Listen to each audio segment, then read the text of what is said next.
Sadashiva Samarambam Shankaracharya Madhyamam Asmadacharya Paryantam Vande Guru Param Param Ishvara Guratmeti Murti Veda Vibhagine Yo Mabda Vyapta Dehaya Dakshinamurtaye Namaha Sava Vedanta Sedanta Gocharam Tamagocharam Govindam Paramanandam Satguru Pranatosh Maham Om Shanti Shanti Shanti. Okay, welcome my friends to another session on Q&A, or we can go to the text. We began last week on the subject object paragraph. Does any one of you have something to say? Questions? Complaints? Yes, maybe some complaining. No, it's good.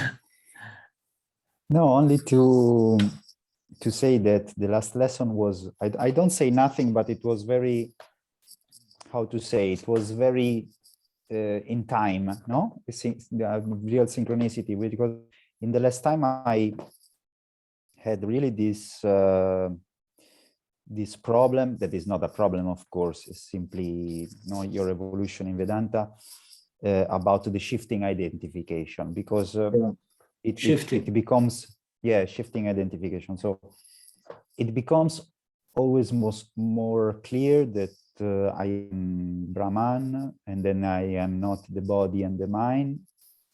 But how the text says, it needs some work here, because it's it's difficult, because and at the end I see myself always going back to meditation, because it realize it makes my mind more sattvic, and maybe I'm more I still attached to the sattvic personality, the sattvic mind, and it's really I see it's that it's a hard work, so of course I ask you the question, but I think the answer is obvious. We have to insist, of course, and we have to go on.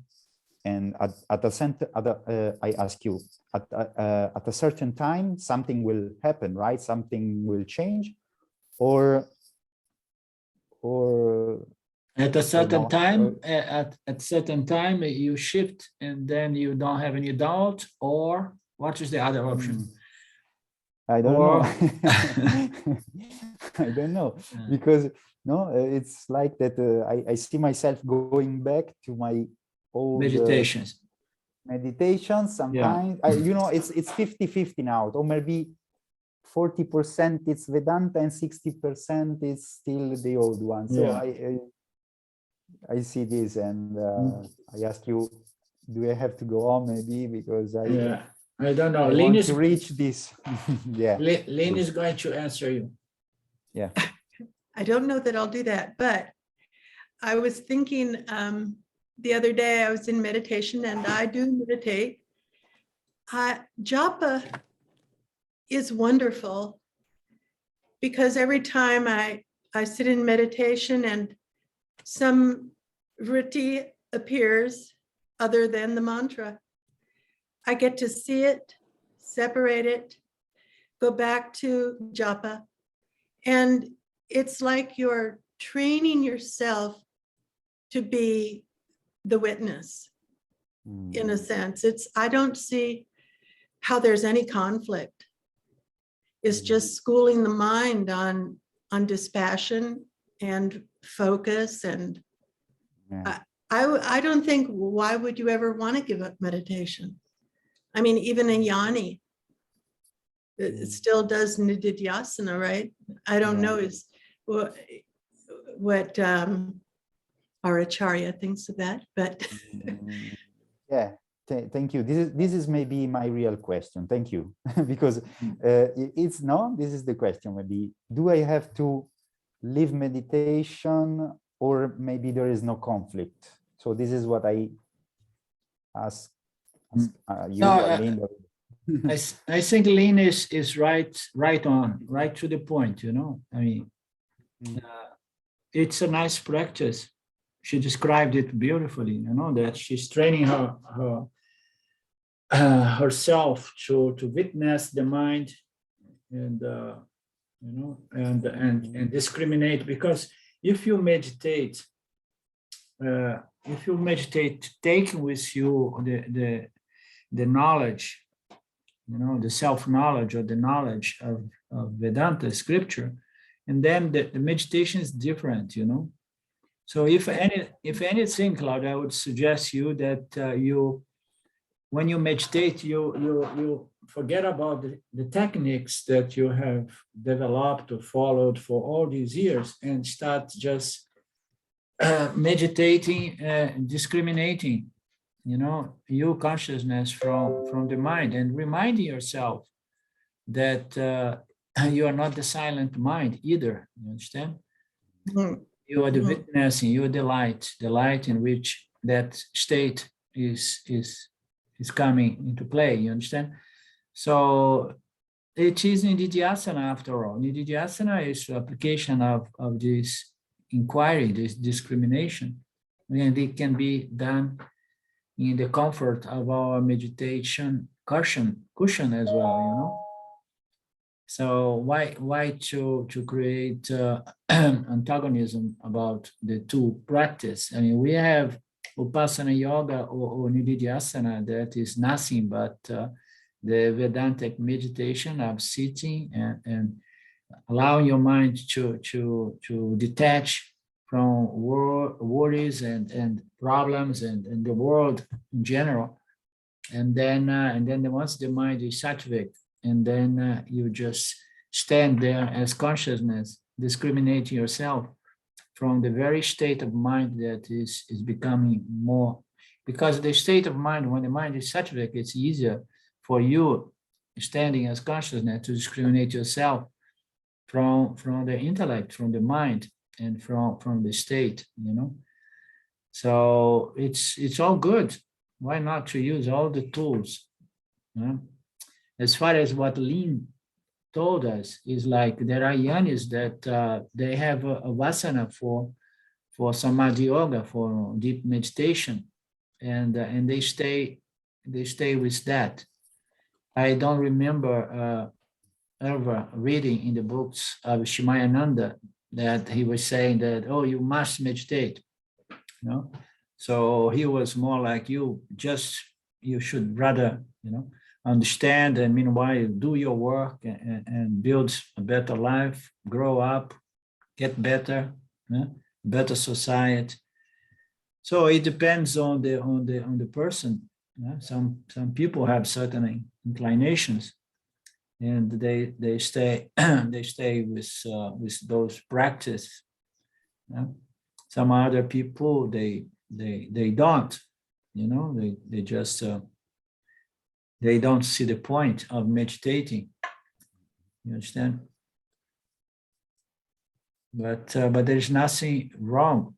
I mean, the thing with keeping a practice such as Upasana is this practice, they serve the purpose of allowing the individual to discriminate the subject from the object in a subtle level until one is clear about that. You have to remember, it's not for the length of time you stay in deep meditation, but it's what you learn when you're in deep meditation, you know. So you create that state, and then you do your nididhyasana meditation, and then you keep discriminating. You keep discriminating. So once this knowledge is firm, meditation as a practice, as a means to create an environment in which I discriminate, this is no longer relevant, because once the knowledge, the certainty in regards to what you are is clear. And then you don't need to do that, because that is just a means by which you create a certain mental, intellectual environment to do your discrimination, you understand? But yet some yanis may enjoy just to keep a sattvic mind. A sattvic mind is much more pleasant. You understand? So I love to have a sattvic mind. But I have a very intense life. I have a lot of activity, and my mind is often rajasic. You understand? So it's a sattvic mind is a source of experiential bliss. Right? But if your life compels you into action, like Swami Shimayananda, that was said to work 16 or 18 hours a day. If his karma and his life, his prarabdha, his vasanas compel him to work that much, and then so what? You know, everyone must follow one's apparent nature and live in the world, doing whatsoever. No? But generally speaking, so we do those practice so that we can make this knowledge more clear and more firm, and more solid. We are doing that so that we can remove any residual doubt in regards to that. So if you say that you do 60% of your sadhanas are meditation, do meditation from that angle, and then you are merging Vedanta with whatsoever you have done to calm the mind. You understand? Yeah, this is what I do. Exactly what I do, because there are certain moments where some vritti appears, and then all the Vedanta knowledge comes, and I see clearly that I am the subject, I'm not the object, and I see really that I am pure consciousness. Exactly, I'm not the experiencer. So, but it not happens often. So, because when this happens, everything dissolves. Everything becomes sattvic immediately. So, I want to reach the stage where this distinction between subject and object is very, very clear, and I'm not yet there. So, but you see, I mean, you say I want to reach this state in which this distinction is very clear. But what I hear you saying is that I want to reach a state in which my mind is going to remain sattvic at all circumstances. Yeah, and that is not the case. Yeah, exactly. That's not the case. So sattva is nice. It's a source of experiential bliss. But you're not here to enjoy experiential bliss, for the sake of peace of mind, of state of mind. You are here to live your life. And if that involves action, you say, why not? What I came here to know, I know, and now my life involves actions. And with actions, you find different states, which is not a sattvic state. You understand? But the difference is the yoni always fall back quickly, recompose and falls back into an overall sattvic clear state because of this knowledge, this particular knowledge, that immediately can just, allow the individual to reclaim. I mean, it has already claimed. He claimed his free nature as consciousness, and then immediately the mind develops enough sattva, and this sattva allows the yoni in action to interact better and to act better, in harmony with Dharma and so on. So it's not about having a sattvic mind. If you want to have a sattvic mind all the time, and then you can be a yoni, but then you have to have a certain lifestyle like Ramana, which means no girlfriends, because the girlfriend is going to create conflict, and then Rajas and Tamas are going to come into play. You have to find a nice cave there in central Italy, and then meditate. Or even in your home.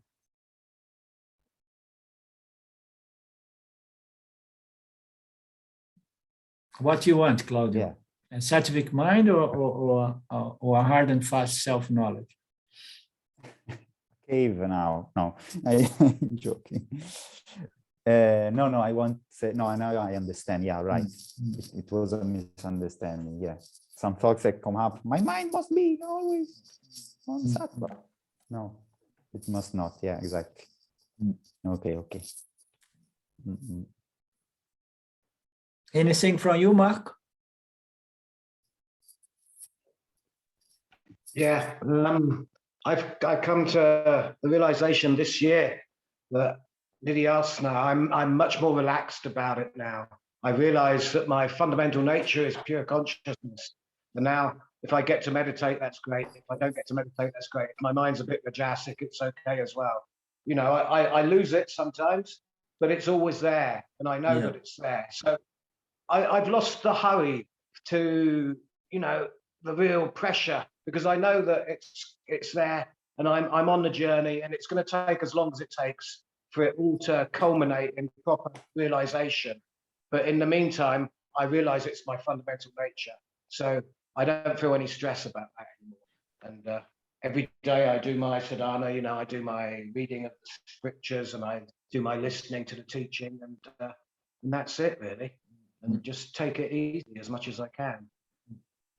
And not to worry too much. Yeah. So not to worry with whatsoever is coming up means discriminating. You know, I'm not my parabla karma. You understand? What happens.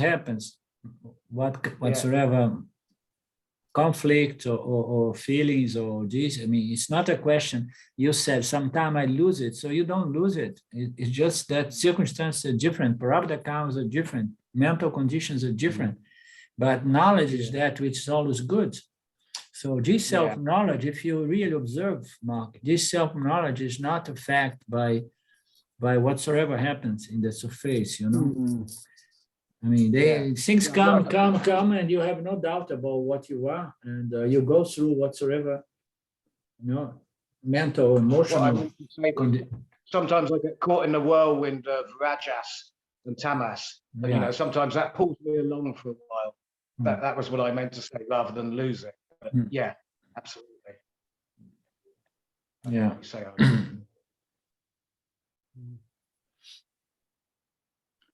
Yeah, because if you don't crave for a sattvic mind, that implies that that you have to accept some ordinary life. Sometimes you are not good, and you accept it. That implies that. So, because if I crave for a sattvic mind, I always need a sattvic mind. But this means that you know, like Ramji says, that it's the self is also ordinary. No, how it says? Yes, ordinary. Yeah, it's non-dual, ordinary awareness. And so this is very nice. It's an ordinary life. No? This is very nice what you say, Claude, because if we expect that self-knowledge or self-recognition is going to make us have some special experiences, you know, rather than that ordinary day-to-day experience of life. And then we are still being fooled or misled to believe that enlightenment is a special event or a special experience, you know. A superpower, like. Yeah. So now you said, so if I accept that life is as simple as it is, that's the key. You understand? Why? Because in the simplicity of whatsoever you do every day, you are there in contact with the true source of peace and fullness and satisfaction. You understand? And it has nothing to do with the way life unfolds. You understand? So you are connected to your very source of shanti, of peace, of satisfaction. So you do not depend on extraordinary experience. You just live like the Zen proverb that say, before enlightenment, cutting wood and carrying water, and so the same thing. There's nothing must change. So that's what it is to be really ordinarily self-realized, without any pose or without any pretension. Just living your life. Does it sound very attractive, Claudio? In a certain level, yes, because if you think about this, it's very beautiful. It's not these superpowers, this Superman that you have to. It's really more logic at the end. Yeah, because we don't have control over experience of the unfoldment of our karmas, prarabdha karma. We don't have any control. So then the only thing we have, in terms of stability, is knowledge. Knowledge that which is always good. So you know what you are, and regardless of what you're experiencing. Maybe pain, maybe adversity, maybe conflict, maybe difficulties. Right? You keep living your life, and you live from that perspective of self-recognition that offsets the difficulties of life, because the difficulties of life they are relevant to the body-mind complex. And you have established, you have shift your identity from the body-mind to consciousness. And then that shift, which is the title here that you mentioned, that shift allows you to live ordinarily, and in spite of the ups and downs or challenges of life.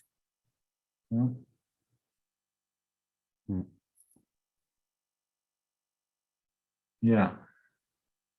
There's nothing really missing. Life is very simple and ordinary. We don't need any special experience to be happy.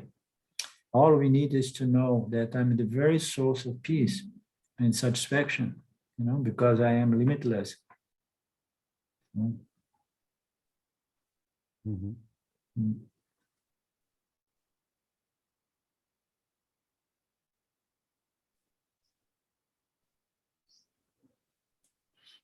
Anything else?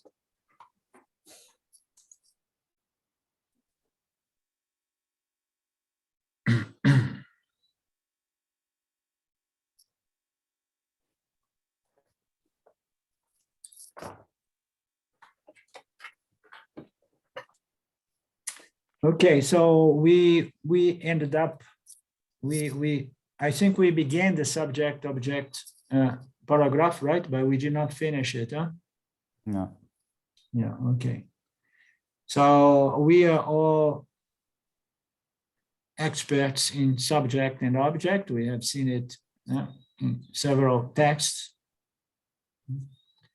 So this is the basic tool, the basic instrument, the basic teaching of Vedanta, which is basic in the sense that is the most simple, but it's the teaching that we're going to carry through the entire journey, because it becomes subtler and subtler and subtler, the discrimination between the subject and the object. And then, as you have heard me saying, in the end, the very sattvic intellect has to be discriminate from you consciousness, right? Like I'm not this sattvic, beautiful, clear intellect, or mental state. So this knowledge, this understanding about the discrimination between subject and object must be cemented in the mind. And we must own our identity as pure consciousness. So there comes that expression, fake it until you make it. So you want to own it. And in the beginning, if it feels a little bit strange, because I own my identity as consciousness, but when I see I'm suffering, I'm depressed, I'm angry, and then it feels a little bit like strange, but it's not really strange, okay?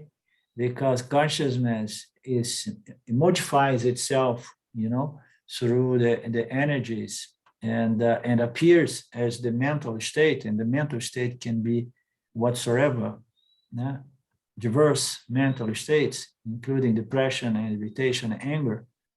But we have to own our fundamental free nature as consciousness, even when we are having difficult time. You understand? We own it. We own it without any sense of falsehood. You understand? No, I am consciousness, I know. Consciousness now is under the spell of a video, but I know I am consciousness. You understand?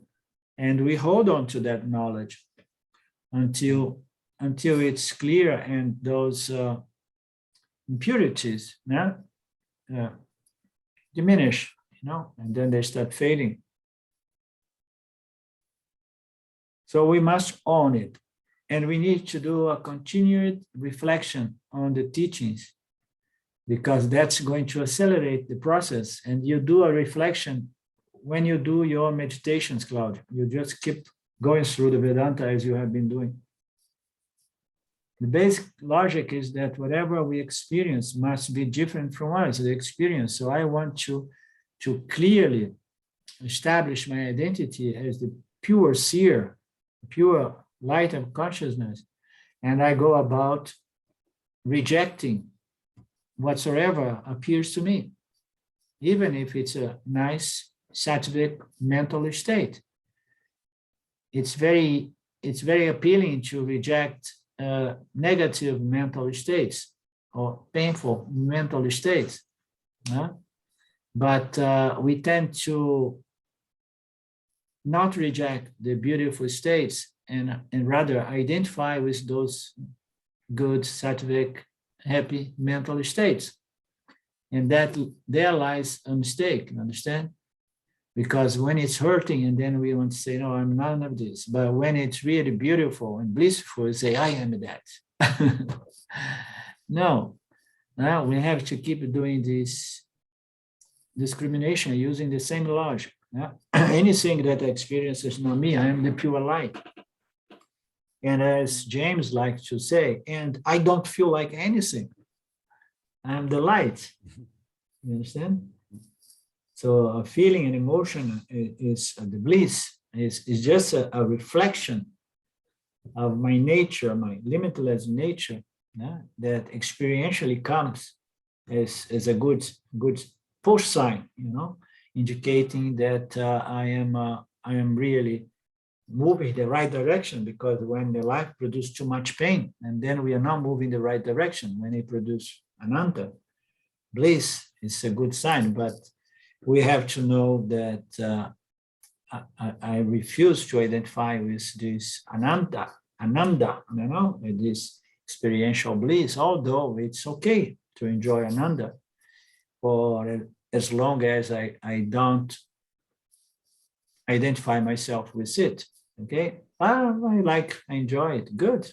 It's a nice source of experiential pleasure, satisfaction. We know that the eyes can see everything, but cannot see itself. So what it means to say, so everything that the eye sees is something other than the eyes. So everything that I consciousness see, experience is something other than myself. Very simple.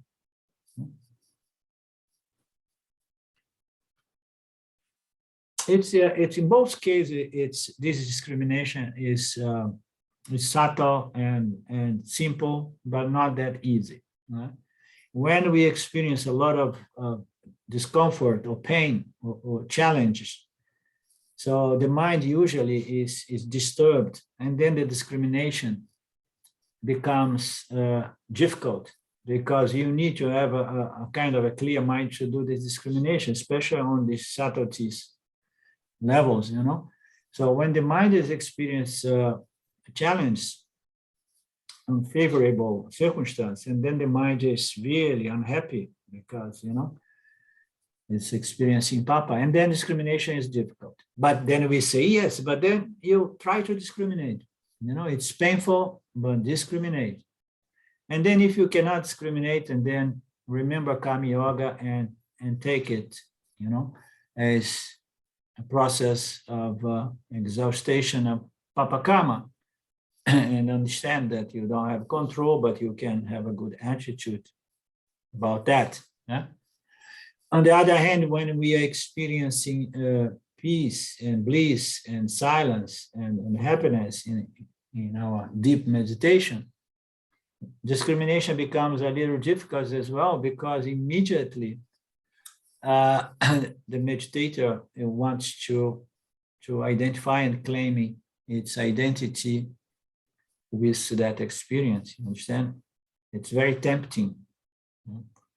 So it's difficult to reject unpleasurable circumstance for the reasons I just mentioned, but it's also difficult to reject extremely beautiful circumstance because of the tendency to say, this is it, I am this experience, I am this state.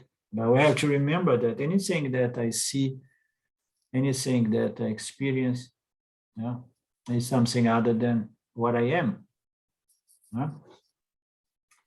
So it is simple, but it's subtle.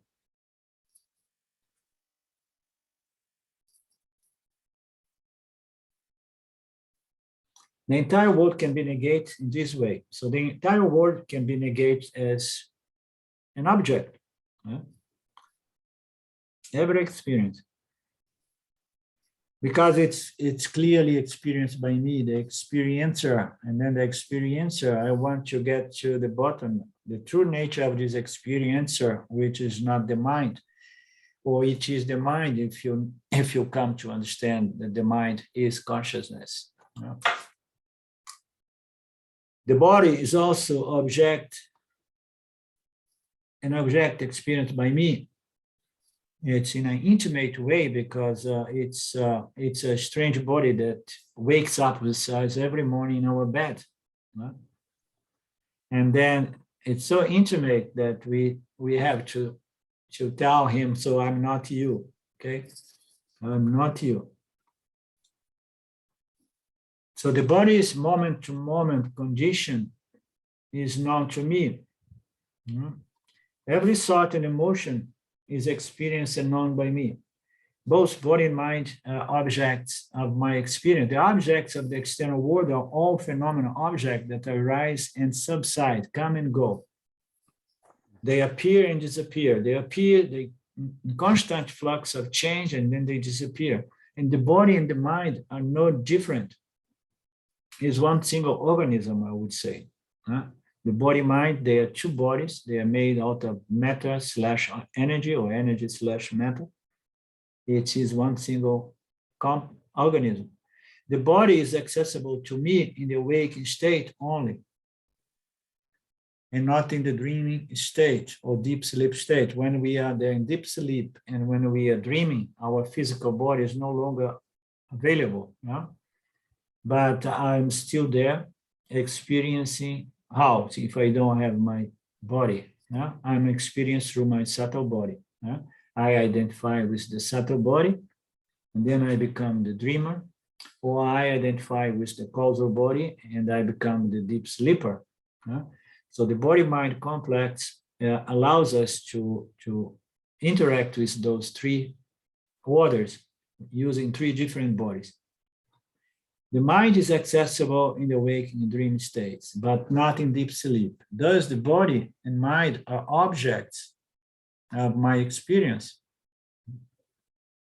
So the body and the mind are there. They are instruments of experience. We can see that the body is not present in a certain state, but still I am the experience. So is there anything more clear than I'm not the physical body? And then I move into the dream state. Now I'm in the dream state now. I'm okay. I'm the subtle body. Now, and then I move into deep sleep. And as we have already determined, I'm still there experiencing the absence of object. So I cannot be my subtle body either. Why? Because I persist in the absence of both my gross and subtle bodies. Simple teachings that proves to us that the bodies are objects, intimate objects. However, they are anathema, meaning to say they're not self, which is to say that they are different from me. Anathema, self, I and that, I and it. So it's something other than myself, different from me. However, because our body mind are intimately connected to us, unlike, say, this table. So this table, I sit on this table here every day. Is a wooden table, and I have a close relationship. But it's not something so intimate that I come to confuse myself with the table and say, oh, no, I am the table. So no, but the body and the mind is so easy to trick us to believe that we are that sort of table. The body is a sort of table, the mind is a sort of table, like this table here. Why? Because they are all the three are objects. So they appear to me as an object of knowledge and experience. So unlike this table, unlike that tree, I mistake the bodies, the three bodies, as me. They are invested in the I sense. So the I sense is a sense that wraps or construct a sense of identity around the attributes of these three bodies. The I sense is a very, very strange sense. It wakes every morning and I exist, and immediately it is associated or identified with the physical body and the mind, until it's no longer. There is an investment of the I sense with the three bodies. Due to our intimate association with the body-mind, they are mistakenly included in the I. The I am immediately kidnaps the body and mind and includes the body and the mind into the I. And then we have one I, which is the ego, which is the composition of these two elements, or three or four, the consciousness plus the primordial I am, and then the first thing that this I am does is to grab or to just claim the body mind to be part of this I. This I now is made out of parties. It's made out of I am, I exist, plus my instruments of knowledge, experience in the world.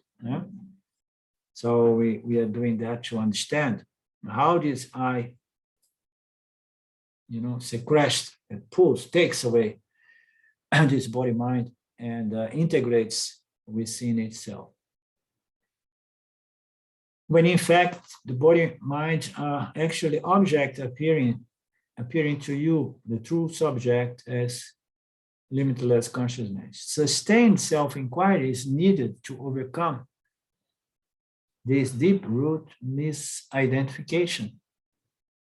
And that comes what you were saying, Claudio. It seems that when I'm going to be able to relax and not need to do any more sadhana, when this knowledge is clear and firm, not subject to doubt or confusion, or taking the table to be you, or take your girlfriend to be you, or something like that. Sustained self-inquiry is needed to overcome this deep-rooted phenomenon, which brings about this misidentification. So it is deeply rooted it has been there forever. It's a video, it's a beginningless ignorance, which, compels this reflected I, this reflected consciousness, compels it to claim itself to be the body-mind complex. So it's hardwired, it's deeply rooted, and it's, in order to be overcome, we need to sustain our efforts of self-investigation, self-inquiry. And self-inquiry is not only listening to the videos or reading the books, but it is nididhyasana. It's really contemplating and applying this knowledge to our lives, on a moment to moment. This is sustained self-investigation, self-inquiry. The method of discrimination between subject and object, which is equal to, say, experiencer and experiencer, experienced, observer and observed, is a fundamental practice for learning to shift identification from the body-mind back to the self. Back is very good, You let me go back to my true nature. I mean, we are our true nature, but we have to go back. Apparently, we have to go back. We don't go back, but we need to remove a video. And a video is something that requires some work to be done. Okay? So anything about this nididhyasana, I think it was a good match with your questions at the beginning, and the comments of Lynn, is integrating and practicing and turning your meditation into nididhyasana. Because when we are living our lives, it sometimes is a little bit more challenging, although it's not impossible to have this teaching alive and discriminating, in the light of the teachings. So therefore, it's somehow easier when we sit in silence, and then we do our nididhyasana that way. And it's not that, but then I cannot see myself. No, the world, the world out there, when we interact, is going to trigger our vasanas, understand? Which is the not self that I want to discriminate myself from. But in deep meditation, in silence, or in my meditation cushion, still, the world is going to come, because I have all the impressions of the world, and they are going to visit me when I sit to meditate. And then you can see the world come up, and you just keep doing that discrimination, because the environment there is somehow easier for this discrimination. You understand? Studying and contemplating, listening and contemplating is also very good in nididhyasana. Meditating in silence, remembering that once the knowledge is alive in your mind, and then you keep doing nididhyasana, to the extent that your mind is going to be there, objects are going to be there, sensations and notions, ideas and states are going to be there, and you're going to keep discriminating. Okay, creation. Vedanta talks not only of the nature of the jiva and the nature of the self, but also explores jagata, which is the creation and its constitution, creation, which constitutes the universe, which overall the cosmos, and it is constituted by energies, by the three gunas, basically, and the 5 elements. Before the world came into existence, consciousness alone existed, for its nature is eternal and all-pervading. So we have read that sentence recently in this very book, I guess, on the other book of Panchadas, before the world came into existence, consciousness alone existed. And then after the world came into existence, consciousness alone exists. Yeah. But before Maya came into operation, yeah, consciousness existed, without any superimposition, let's say, of name, colors, and forms. There are no superimposition, there are no configurations, there are no creations of this projection, this holograph projection, let's say, of the universe. Was not there, and then it's there. Consciousness is existing alone, either as a pure screen or mirror.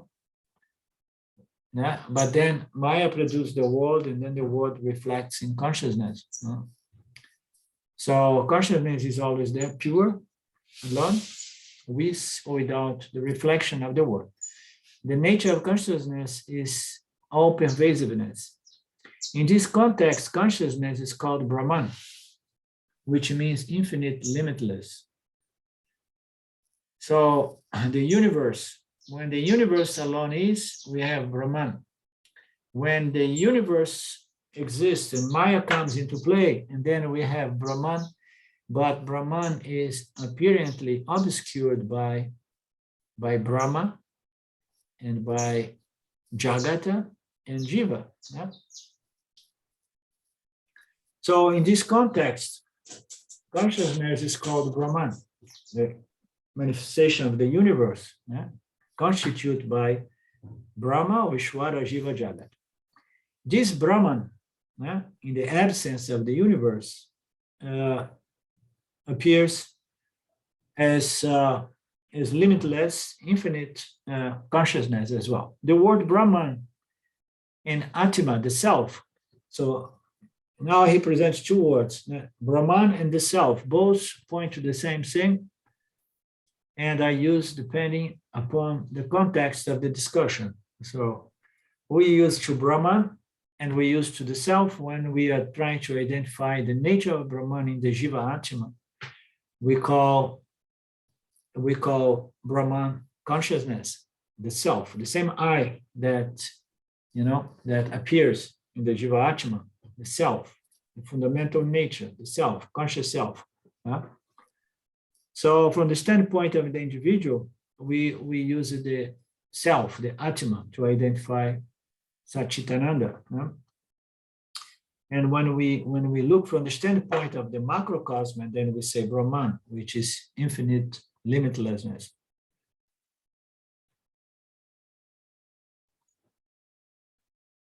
Depending upon the context, the same place can be given different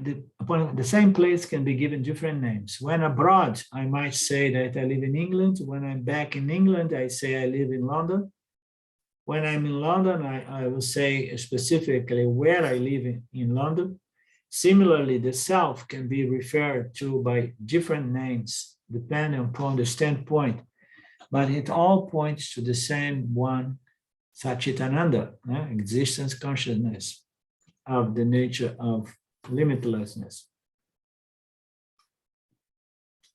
So here in this paragraph, Paramarthananda is saying that Vedanta is a complete teaching because it does not only deal with consciousness like a lot of these direct teachings do, they only want to deal with consciousness, but which is the self. But Vedanta also deals with the jiva, and when we deal with the jiva, it's not the psychology of the jiva in the therapeutic sense of the word, but it's more into the nature of jiva in relationship with Ishwara and Jagata and the laws governing Jagata.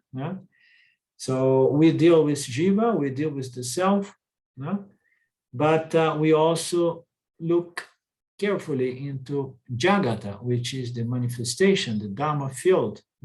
We want to investigate Jiva, in the light of the Dharma field, understand? And of course, relating the Dharma to the creator, which is Ishvara or Brahman, howsoever we want to look at it. Before the world came into existence, consciousness existence, the word Brahman points to two things, depending upon the context, the same place. Okay, when I'm learning, okay, we covered that. So that's to say that Vedanta is a complete teaching that covers also the creation. Now, Paramarthananda is just touching up a little bit the topic of creation. The seed state. Before creation, the universe exists in seed form. As matter can be neither created nor destroyed, it always exists in some form. So it says here that creation is not something that was created in time. As we know, it is a cyclical phenomenon. Why it's a cyclical phenomenon? Because it is either manifest or unmanifest. Okay? But creation is always there in its potential seed form, or formation, or state. Before creation, the universe, Jagata, exists in seed form. As matter can be neither created nor destroyed, it always exists somehow, in some form. Prior to become a desk, the desk exists as wood. Prior to that, it exists as a tree. And before the tree, it exists as a seed. How beautiful, huh?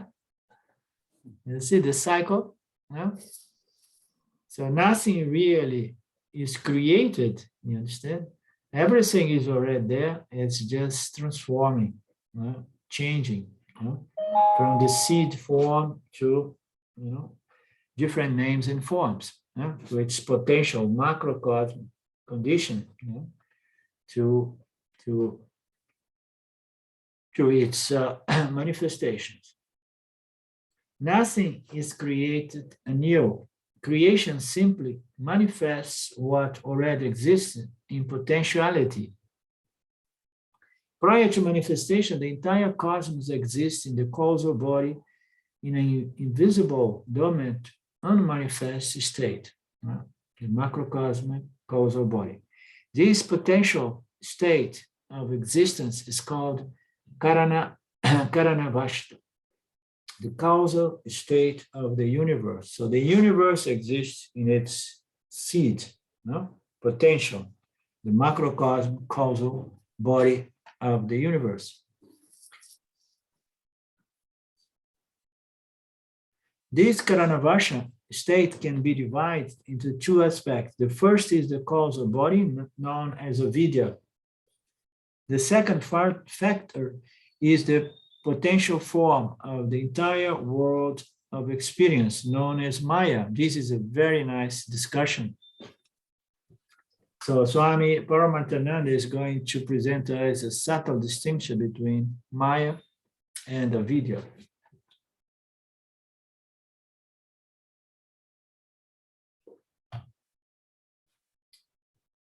This Karana, excuse me just for a moment, because I'm waiting. I left this on because I need to see something and communicate. No.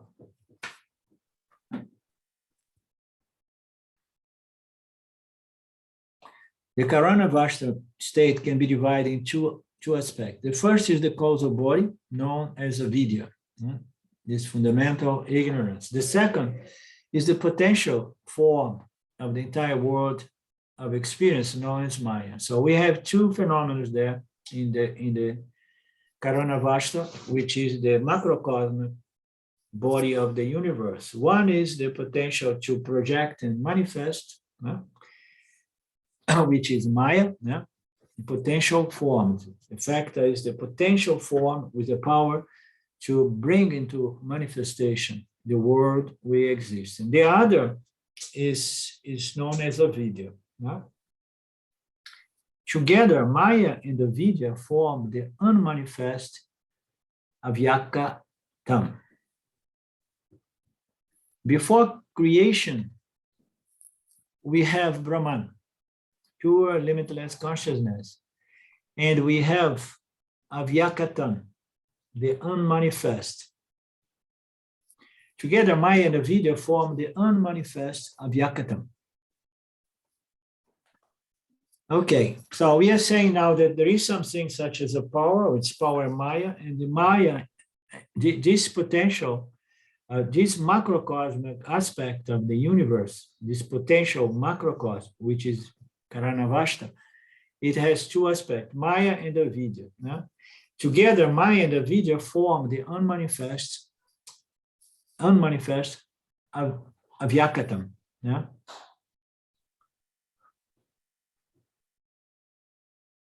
I did not understand that. I mean, I did not read this part today, but I know this book, and this is very nice discussion. We're going to have time to go a little deeper into this next week. But I want to ask you, because before here, Swami P says that Karanavashta is divided in two aspects, meaning to say the macrocosmic causal state of the universe. We have the macrocosmic causal state of the universe, which is called Karanavashta.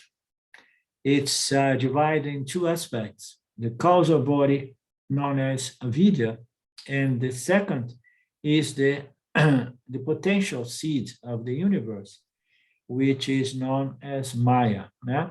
So we have the causal body known as avidya, and we have the potential to create, which is called Maya Shakti. Okay? Avidya and Maya Shakti. Together, Maya and avidya form the unmanifest avyakatam. I'm having a little trouble here to integrate these two definitions. Now, Maya and avidya forms the unmanifest avyakatam. So now there is a subtle distinction between the macrocosm causal state of the universe and the unmanifest avyakatam. Before creation, we have Brahman, pure consciousness. Both are beginningless and uncreated. Okay, so I'm going to have to do some work, and I invite you to read this. Okay, and then we can sort it out and work it out and understand the subtleties of those concepts presented by Swami Paramarthananda. Okay. Yeah, if I read it all, and then most probably it's going to become clear. But it'll be nice if you guys do some homework as well. And then you can help me next week. Okay? Anything else?